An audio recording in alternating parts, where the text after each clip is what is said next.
मराठ्यांमध्ये फूट पाडण्याचं षडयंत्र नक्की कोण करतंय? जरांगे पाटलांना छुपा विरोध कोण करतंय? मराठा विरोधी कारवाया नेमकं कोण करतंय? मित्रहो नमस्कार. तुझ्या हातामध्ये पूर्वजांची राख मराठा, दिल्लीच्या ही तख्ताला तुझा धाक मराठा. सांग फोडूनी डरकाळी जगाला, तू एक नव्हे तू एक मराठा, तू लाख मराठा. मराठ्यांची अस्मिता असलेले संघर्षोद्धे मनोज दादा जरांगे पाटलांचा आज वाढदिवस. त्यांना सुरुवातीला वाढदिवसाच्या मनपूर्वक शुभेच्छा. आजच्या व्हिडिओचा विषय थोडासा आक्रमक आणि वेगळाच आहे. या कारणांसाठी की आता 29 ऑगस्ट रोजी मनोज जरांगे पाटील पुन्हा एकदा निर्णायक असं आंदोलन करत आहेत. या आंदोलनाच्या अगोदर महाराष्ट्रामधल्या घडामोडी मराठी पाहतच आहेत. मुळात जरांगे पाटलांची मध्यंतरी बैठक झाल्यानंतर त्या बैठकीला गर्दी नव्हती अशा प्रकारच्या फेसबुक पोस्ट आणि व्हिडिओज फोटोज हे प्रचंड व्हायरल झाले. नेमकं मराठ्यांना छुपा विरोध नेमका कोण करतंय हे आपण या व्हिडिओच्या माध्यमातून समजून घेणार आहोत. दुसरा अत्यंत महत्त्वाचा मुद्दा म्हणजे जुने मराठा आंदोलक असलेले सध्या एकनाथ शिंदे गटाचे नेते ॲडव्होकेट योगेश केदार यांनी लक्ष्मण हाकेंची भेट घेतली आणि लक्ष्मण हाकेंची गळा भेट झाल्यानंतर त्यानंतर योगेश केदार महाराष्ट्राभर मराठ्यांनी त्यांना चौकार सिक्सर मारायला सुरुवात केली. त्यावेळेस काल योगेश केदार यांनी एक व्हिडिओ प्रसारमाध्यमांच्या माध्यमातून पाठवला. त्यात त्यांनी मनोज जरांगे पाटलांना टार्गेट केलेलं दिसतं. मग खऱ्या अर्थानं योगेश केदार यांनी मनोज जरांगे पाटलाला टार्गेट करून अगोदरची आपले सगळे तू मैमय बाहेर काढण्याचं काम त्यांनी केलेलं आहे. मग या मराठ्यांमध्ये फूट काढण्याचं कटकारस्थान नेमकं कोण करतंय हे आपण आता बघणार आहेत.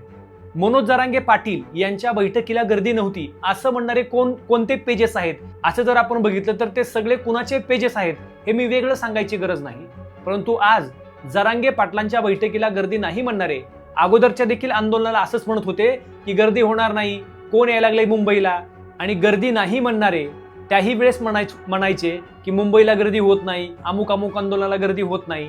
त्यांनी याच देही याच डोळ्याचं पारणं फेडेल अशी गर्दी पाहिली. मनोज जरांगे पाटील यांच्या पाठीमागं महाराष्ट्रातला अखंड मराठा समाज आहे.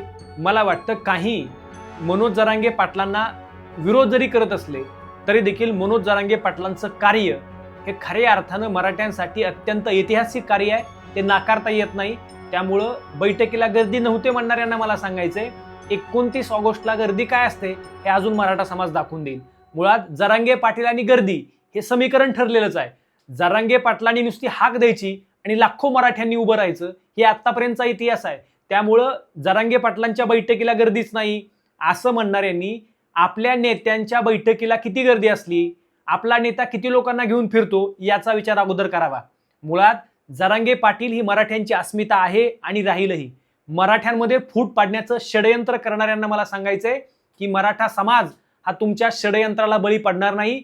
मराठा समाज कालही जरांगे पाटलांच्या सोबत होता, मराठा समाज आजही जरांगे पाटलांच्या सोबत आहे आणि मराठा समाज उद्याही मनोज जरांगे पाटलांच्या सोबत कायम राहणार आहे. कारण एक निस्वार्थी व्यक्तिमत्व मराठा समाजाला लाभलेला आहे. म्हणजे जर पाकिटच घ्यायची असती, बॅगाच घ्यायची असत्या आणि खोकीच घ्यायची असते तर जरांगे पाटलांनी इतकं श्रीमंत कुणीच झालं नसतं. परंतु न मॅनेज होणारा मराठा समाजाला नेता लाभलेला आहे मनोज जरांगे यांच्या रूपाने. आणि आवर्जून सांगायचंय योगेशजी केदार यांना सुद्धा या व्हिडिओच्या माध्यमातून सांगू इच्छितो, योगेशजी केदार तुम्ही दुसऱ्यांचे नाहीत, परंतु जर तुम्ही दुसऱ्यांची भाषा बोलायला लागले तर मराठा समाज सुद्धा तुम्हाला योग्य वेळी उत्तर दिल्याशिवाय राहणार नाही. म्हणून मला सांगायचंय की योगेश केदार यांनी सुद्धा बोलताना मनोज जरांगे पाटलांबद्दल व्यवस्थित बोलावं. मराठा समाजाचे ते अस्मिता आहेत. संघर्षोद्धे मनोज जरांगे पाटील मराठ्यांसाठी दैवत आहेत. मला वाटतं टीका टिप्पणी करत असताना सुद्धा मर्यादा असतात, त्या मर्यादा आपण पाळाव्या. आणि मराठ्यांमध्ये फूट पाडण्याचं हे षडयंत्र मराठा समाज कधी खपवून घेणार नाही. आज मराठा समाज ज्या पद्धतीनं जरांगे पाटलांच्या सोबत काम करतोय इथून पुढे तो काम करत राहील. येणाऱ्या 29 ऑगस्टला सरकार सुद्धा खडबडून जागं झालं आणि सरकारचे राधाकृष्ण विखे पाटील सुद्धा म्हणाले की 29 ऑगस्ट आंदोलन करायची वेळच जरांगे पाटलांवरती येणार नाही. म्हणजे एकीकडे सरकार सुद्धा पॉझिटिव्ह आहे, सरकार सुद्धा जरांगे पाटलांसोबत निर्णायक चर्चा करण्यासाठी तयार असताना मराठ्यांमध्ये फूट पाडण्याचं हे षडयंत्र मला वाटतं कधीच यशस्वी होणार नाही. आज जरांगे पाटलांच्या वाढदिवसाच्या निमित्तानं हे मला आवर्जून सांगायचंय की मराठा समाजाची अस्मिता, दैवत, सर्वस्व हे जरांगे पाटील आहेत. मला वाटतं की डोक्यावरती खऱ्या अर्थानं चंदनाचा लेप लावून चंदनासारखं जगणारी माणसं भरपूर असतील, परंतु चंदनासारखं आयुष्य जातीसाठी जिजून खऱ्या अर्थानं नेतृत्व ठरलेले जरांगे पाटील हे आमची अस्मिता आहेत. आणि म्हणून षडयंत्र करण्याचे प्रयत्न करा, पाठीमागे टीका टिप्पणी करण्याचे प्रयत्न करा. कोण तो अमोल खुने? तो अमोल खुने म्हणतो की जरांगे पाटलांनी 600 कोटी रुपयाची कॉन्ट्रॅक्ट घेतली. अमोल खुनेला एवढीच बोलायची खुमखुमी आहे, तर अमोल खुनेनं पुराव्यासकट समोर यावं.